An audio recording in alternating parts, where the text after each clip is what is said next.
Okay, magandang hapon. Ngayon ay March 13, Webes.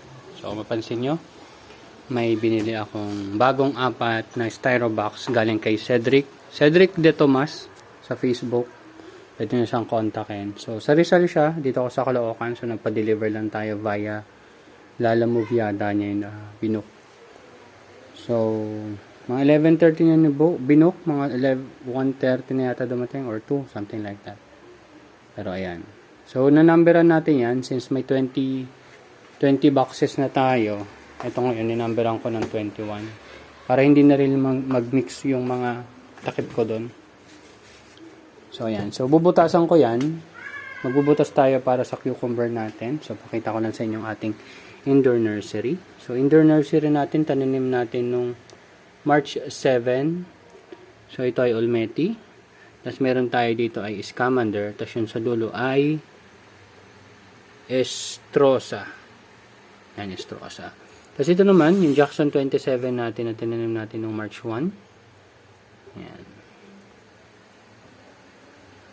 So, malapit na rin natin yung i-transfer doon sa taas.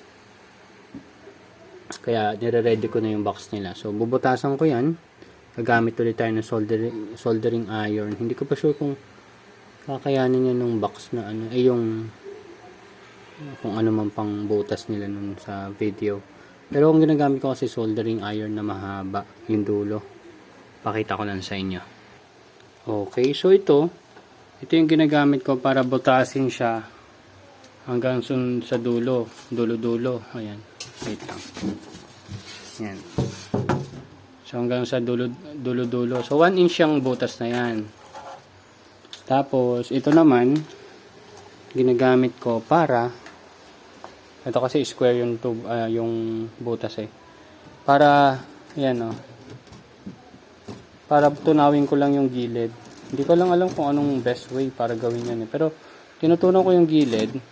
Kasi nasa 1 inch lang kasi yung haba ng ating net caps. Ito. Yan, net caps. So, kung medyo mataas siya, so, punong-puno dapat yung styro box para lang lumapat yung ilalim dun sa nutrient solution. Kaya, binutasan ko to ng mas malaki sa paligid para maibaba natin. Yan. Okay, so may ganun siyang allowance. Kasi pag dyan, yan. Yan. Ayan o. Kung mapansin nyo, halos, hindi nga umabot eh. Hindi nga umabot sa ilalim eh. Kaya kailangan ko talagang medyo lagyan pa ng butas sa paligid, which is ito yon. Ayan. So kung ganyan, buksan lang natin ito. Yan. Yan o. Diba? Medyo kita na siya sa ilalim. So, yun lang. Mahirap lang kasi i-demo. Pero ganun lang. Itong dalawang soldering iron lang na ito ang gamit ko. Yan. So, nabili ko lang din yan online. So, maliban dyan, tulad ng nabanggit ko, yung gagawin natin sa cucumber, dadagdagan pa natin yan ng kokopit hanggang dito. So, inaantay ko pa silang medyo humaba-haba, tapos lagay natin ng kokopit. Tapos, ito naman yung mga naka-stack up kong mga net caps. Ayan. Yung iba, nilalagyan ko na ng konting butas para dyan ko na ilalagay yung buto. So, ito, may nabili akong bago eh. Itong, tawag dyan, seedling tray na 128 holes. Mura lang na malambot. Ito. Malambot lang talaga siya. Ayun, sobrang lambot niya. Oh. Pero parang 4 lang isa. Tapos, buy one take one. Minimum of 10 pieces. 10 trays. Mabibigyan ka nilang additional 10 pieces ulit. So, yun yung binili ko nung nakaraan. Yan. Tapos, sumakto siya dito sa tray ko. Yan o. Ayan, dito sa tray ko. Yung isa kasi dati, ayan, kailangan ko pantanggalin yung isang row na 8 holes para lang magkasya siya. Ito, sumakto. So, posible, ito na yung gagamitin ko susunod.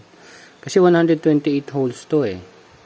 Tapos, hindi ko na kailangan asikasuhin po yung kung ano-ano dyan. Nilalagyan ko na lang siya ng ayun o, parang kalang.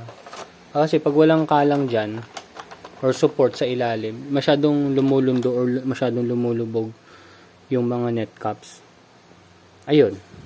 Palagay ko magiging ganito. So, 128 holes na to kumpara dito sa 120 natin. And, tapos, sumakto po siya dito sa isang styro na ginagamit ko dati sa microgreens. Ito yung mga ganyan na nabili ko lang din online. So, masakto siya dyan. 4x4. So, 16 heads. 16 seeds yan. Tapos, ayan. Kung mapansin nyo, ayan na. Ito yung ginagawa ko net caps eh. Ayan na. Yung net caps ko, meron na yung boot or ano yung slit or butas sa gilid para dun siya mag-roots. Saan ba yan? May sample ba tayo dito? Ito. Wala na pala akong sample. Pero ito, yan. Ayun na, meron siyang butas sa gilid. Binutasan ko lang din siya gamit itong soldering iron. Yan. Yan. Yung kasi napansin ko yung pag mas nakakahinga yung ugat dito sa gilid, which is ganoon din naman sa styro, diba? Nag-experiment ako kasi dati na dito lang sa ilalim yung butas para hindi na ako mapagod. Pero, ang nangyari nga, mas maganda kung may butas siya sa gilid. Ayan. So, binutasan natin yan. Parang styro setup nga. So, yun. So, ang maasikaso lang dito, syempre, lalagyan mo to ng kokopit, ilalagay mo dyan, paulit-ulit, ganyan. Pero after nyan, pag transferring ka naman, madali naman. Pagkuha mo nyan, na may naka-ready na seedlings, lalagyan mo na lang dyan. Ayan, lalagyan mo na lang dyan. Yan nga lang, isa na namang disadvantage is, since maiksi lang to, kailangan mong taasan yung tubig mo dun sa styro box. So, yun. May mga pros and cons. So, bahala na kayo kung anong gusto nyong trip. Ang cons naman, pag styro cup ang gamit mo, katulad ng mga siguro mga ganyan, or plastic cups, mas maraming kokopit yung ginagamit mo. Diba? Ikumpara mo naman dito. So, yun. Yun lang yung mga pros and cons. So, hopefully, may na-share naman ako sa inyong kakaiba.